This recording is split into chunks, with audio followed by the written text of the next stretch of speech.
Good evening, ladies and gentlemen. I am your planetary defense commander, Star-Lord New Thor 7, the T, and we kind of knew ahead of time that March 4th and 5th were going to be pretty big and explosive days due to the Earth, Venus, Mars, Pluto stack happening.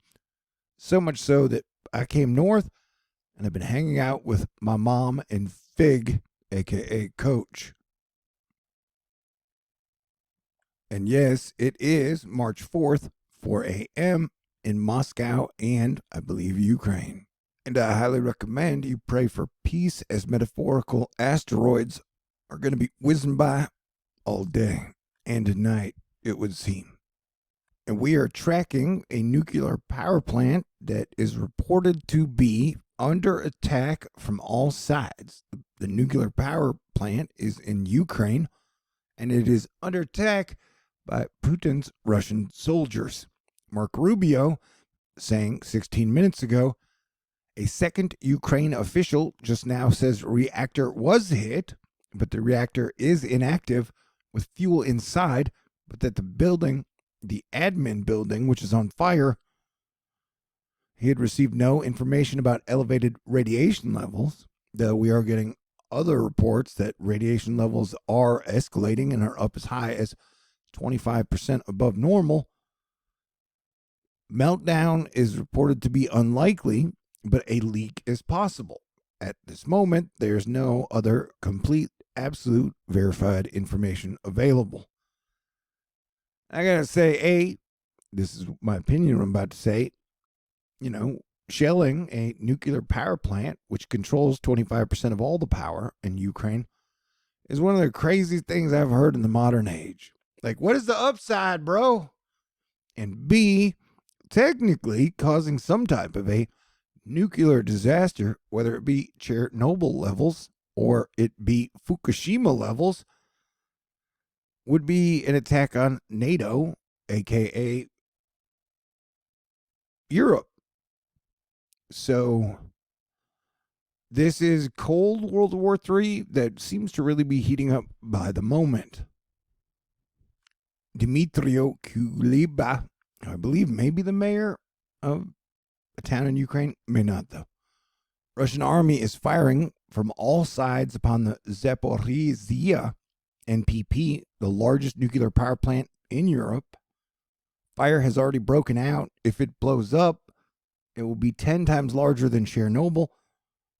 Russians must immediately cease fire, allow firefighters to establish a security zone, and there have been reports that when firefighters have tried to move in, that they have been shot upon. BNO News reporting that Ukraine's energy ministry says firefighters at nuclear power plant have been fired at by Russian troops and are unable to get to the blaze. And if you're new here at THORnews, sometimes I talk about crazy shit or crazy shit that people say. So you're just going to have to get used to it if you're going to stick around. And well, in the report previous to this, I talked about how it was reported that 33 people had died in one city attack, and somebody was like, oh, it's the Illuminati. That means it's all fake propaganda. And there may definitely be underworld elements with Mars, Venus, Earth, Pluto stacked, and Pluto representing the underworld. That doesn't mean people aren't dying, bro. You know what I'm saying? Okay.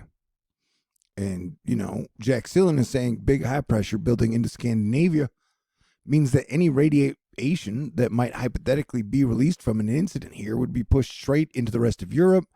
Other reports have said that the wind is blowing west to east, so it would be pushed into Russia. And either way, having some type of a nuclear incident in Ukraine would be bad for technically lots of people, millions, if not billions. And the live webcam footage of the nuclear power plant has shown a building on fire. And so, the 4th and the 5th, the next 48 hours are probably going to be some of the most stressful, if not dangerous, moments and minutes in modern history. And of course, stock market futures are diving. And as Tara Mulholland says, yeah, I'm not hugely confident in the future either. But me, I am your permanent optimist that somehow we will find a way through this without absolute total World War III destruction and the death of everyone. But yeah, as Nexter reports, the reactors are located very close to the shelling site. The chance of hitting or ricocheting is very high. And so this is just one of the weirdest attacks ever. And this whole situation has been a weird fine line, red line drawn in the sand. Who does and doesn't cross it, how, where, when.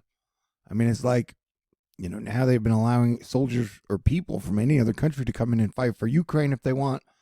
Other countries have been allowed to donate weapons and defense systems.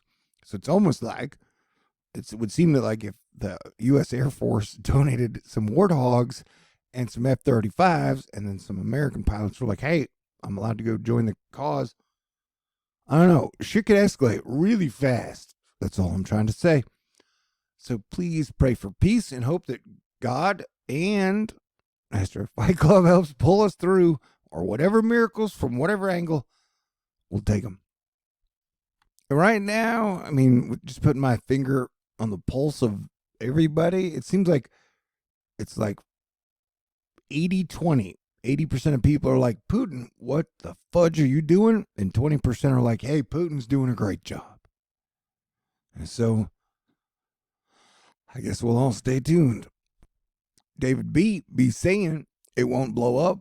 The reactor buildings are designed to withstand a nuclear blast, but there is serious risk of a meltdown, though. So more like a Fukushima instead of a Chernobyl.